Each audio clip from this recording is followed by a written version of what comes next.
you can master it. Correct. But you got to make sure you got the right pieces to the puzzle. You got the right pieces to the and puzzle. What I say every day is crazy that a person without nothing can always tell you how to get something. You know, just like I said, yo, a virgin can tell you how to have. It's always somebody that's not in a certain place that can give you advice on how to get there. And I disagree with those. Like I said, those are liabilities. What we just talked about a little while ago.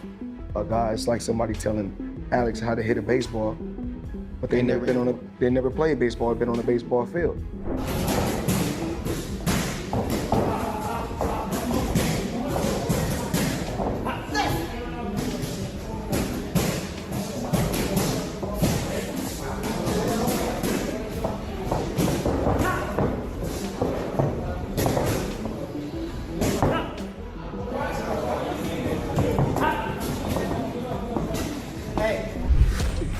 He called me earlier, he's like, yo, when you spar, I'm gonna come to the gym. I'm like, I'm gonna spar at 4 o'clock. I really didn't think he was gonna pull up, but he pulled up.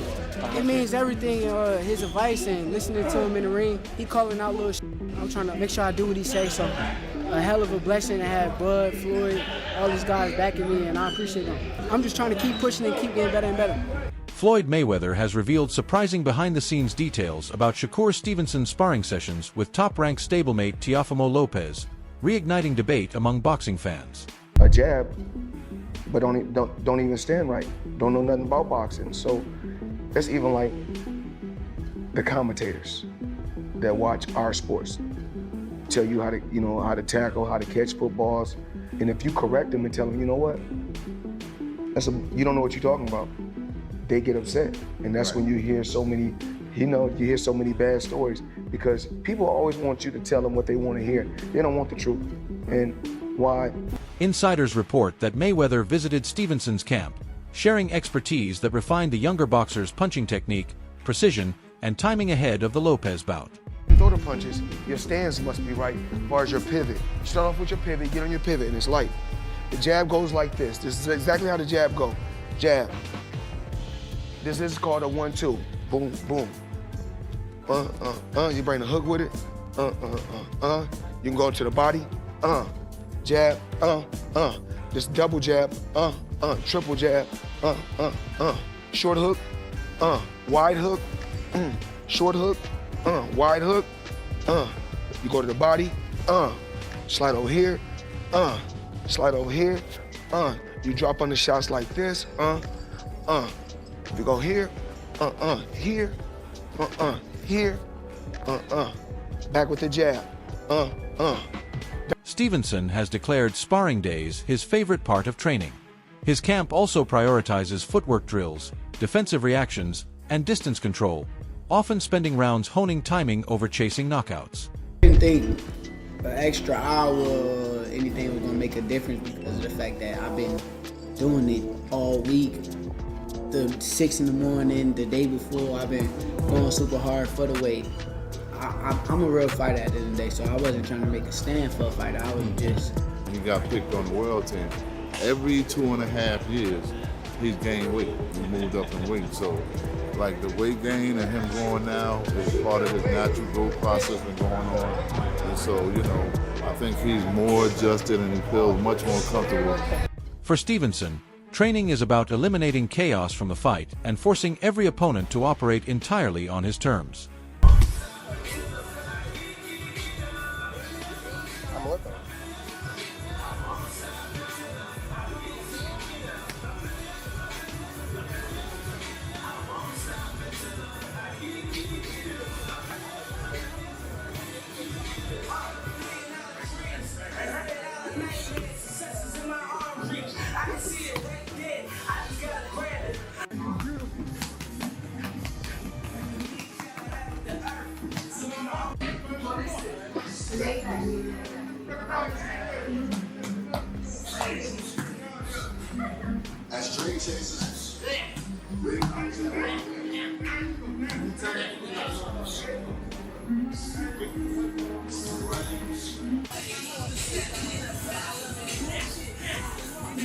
Additional reports confirm Stevenson has teamed up with Terrence Crawford to prepare for Lopez, immersing himself fully in each training lesson. Terrence Bud Crawford, definitely a hell of an experience. You get that type of knowledge, that type of IQ. I look up to Bud a lot. Honestly, he one of the realest dudes that I done met. He's still a normal person in his head. Like, he don't believe that he's above everyone else. And that's how I feel about myself. You seen me around a lot. Oh, no. Don't act like you ain't seen me around. Them days. He said that. Bud, come on. Terrence talking, I try not to talk back. I try to just listen. Straight, boom, straight shot. Like right here, boom, there you go. But you gotta make sure you step. Bam. That's when the motherfucker trying to run out. When the motherfucker trying to run, there you go. Even if I don't feel the same way that he's feeling at the moment, it don't matter. I still want to hear him out and try to understand what he's saying. If he's here, what do you think he can throw to the hook? Because you out the way of the right hand. He like a sponge. He soak up everything that he need to soak up, put it into his arsenal, and then he make the best out of everything that he learned from everybody. Then throw it straight left to the body. At the end of the day, you don't want to feel like a know-it-all. And the people that know it all are the people that don't go very far. You gotta always be a student. You gotta always be able to learn and pick up things from this person, that person. He's a work of art. The sky is the limit with Shakur. He got the boxing skills and the ability to, do whatever he wants in the ring. And it's gonna be very hard to beat Shakur, with the skills that he possesses and the smarts that he has, and given the opportunity, I think he can pose a great threat to everybody. Stevenson maintains a strict diet to support his move to 140 pounds, balancing weight gain with preserving speed and power. In contrast, Lopez's preparation thrives on explosive high-energy workouts that mirror his fast and unpredictable style. Manifesting, bringing in some good positive affirmation and thoughts. I try to do all this, as much as possible.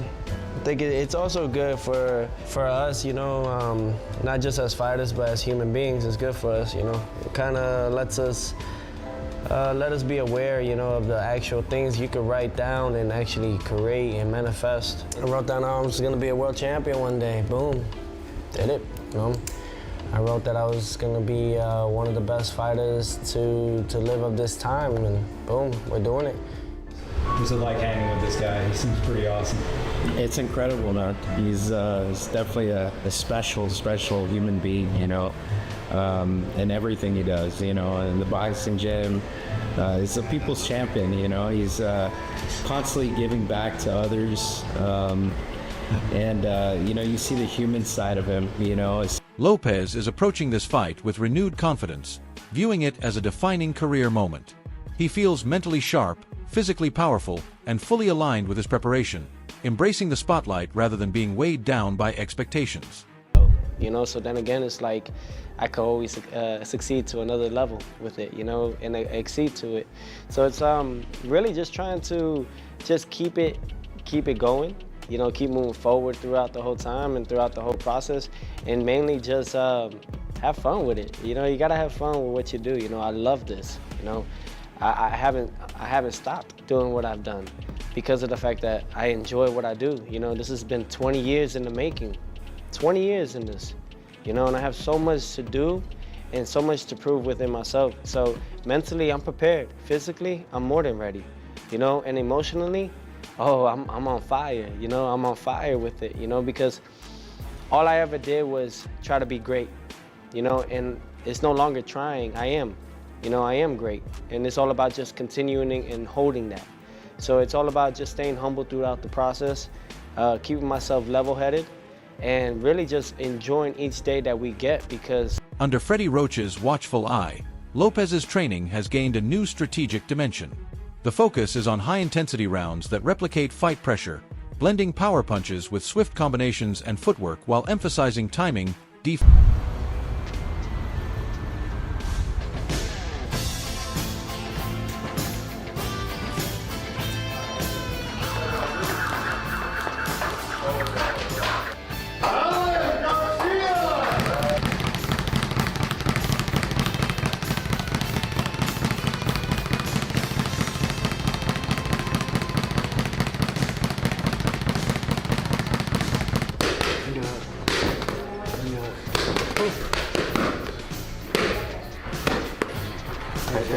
open. Yeah. Yeah, nice.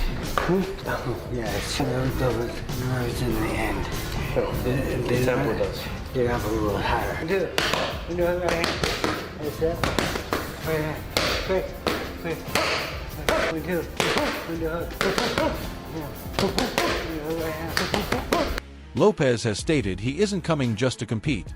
He's determined to protect what he's built. As reigning WBO junior welterweight champion, he views his title as a symbol of sacrifice and dedication, making this bout a defense of everything he's earned. Of being in the ring, Yes. Shakur Stevenson. Obviously, sure. you guys are both in Las Vegas. I'm hearing that you did link up today. A face-off happened between the two of you. Yeah, face-off happened, things of that nature, just to create the things that are in motion already. So we're really adamant about fighting each other next, and I can't wait for us to really lace it up. And I see him across the ring, and really when that bell rings, lights out for him. What's it like seeing him now, kind of face to face? When you look at him, what do you see? Because obviously you're not locked in just yet, and the closer it gets to a fight, obviously things turn a little bit. But when you do look at Shakur, what do you think of him? I think I don't think too much of it. I think that he believes in himself. That's one thing. But I'm here to destroy his dreams and all that he wants to do and become. You can't take this from me. I worked very hard for it. I've bled for this, and I'm not taking nothing from him, but I just believe that what's gonna happen next is for destiny and the. In an interview, Stevenson explained turning down Mayweather early in his career came down to respect and vision. He felt undervalued in initial offers and preferred a path true to his own development and team, ultimately signing with Top Rank for clearer opportunities. The Olympics, like I said, I watched the whole Olympics. That was a moment, and like I said, at this point, I think that's when everybody really started hearing about you. Like, once the Olympics came about, and Floyd flew out there to go see. Facts. Floyd was on you that whole Facts. weekend. Just outside looking in, I guess everybody's surprised that you ain't signed with Floyd, because it just felt like niggas is like, oh, he the next Floyd. Floyd, he courting you. Yeah. What you feel like? What was it that made you like, not do a deal with Floyd? See, look, like, a lot of people look at that situation, they be like, yeah, you should have, went with Floyd. But, I'm a real nigga. I'm gonna be real, fuck it. I'm gonna just say what it is. I'm a real nigga, so, it's just certain things that I tolerate, I don't tolerate. And it's I got around certain people that I felt was, real niggas. And, they kind of helped me out with my career. And, Floyd didn't want to be, involved in that. He didn't want to accept the real part that he wanted me to go through it with, I ain't gonna say he wanted me to go through blind, but he wanted me to do it his way. Right. And I ain't want to do it his way, so it ended up being I did it my way, and I went with the team I felt was a better team for me, and I feel like right now it's paid off. Yeah, definitely. Was that a hard decision though? Because you got to think this Floyd, you know what I'm saying? Niggas growing, you know what I'm saying? Floyd, my favorite fighter, right? So it's because I work in music, so I see that when it's an artist trying to sign you, it'd be a little different just because you have an emotional attachment to it. Was that a hard decision for you to tell Floyd nah, I'm good? Yeah, it was, because at the end of the day, Floyd calling my phone, he on the phone, he yeah, you could drive the Bugatti, you could money talk. Yeah, so it's he all in your head at the same time, but it's you still in your brain. I know. Stevenson's fight plan centers on control, both physical and mental. He aims to frustrate Lopez by denying rhythm and space, using footwork, feints, and counters to force mistakes. By dictating pace and remaining disciplined, he believes he can wear Lopez down mentally and technically. We need to be pushed today. Bring the smoke, baby.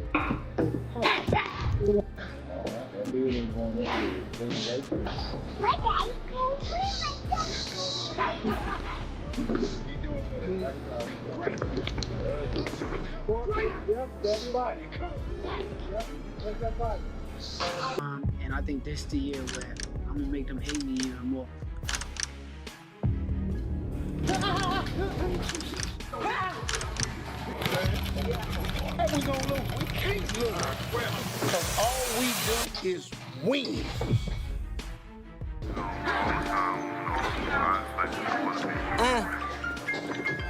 You already with her. I was popping pills with him, been falling back from Killadell, cause I might try. This looming showdown represents more than a clash of elite boxers. Slated for January 31st in New York City, with Lopez defending his WBO and ring titles and Stevenson aiming to become a 4-division champion, it has captivated the boxing world as one of 2026's biggest fights. Yeah, I think Devin Haney setting the trend. Devin Haney setting the trend, yeah.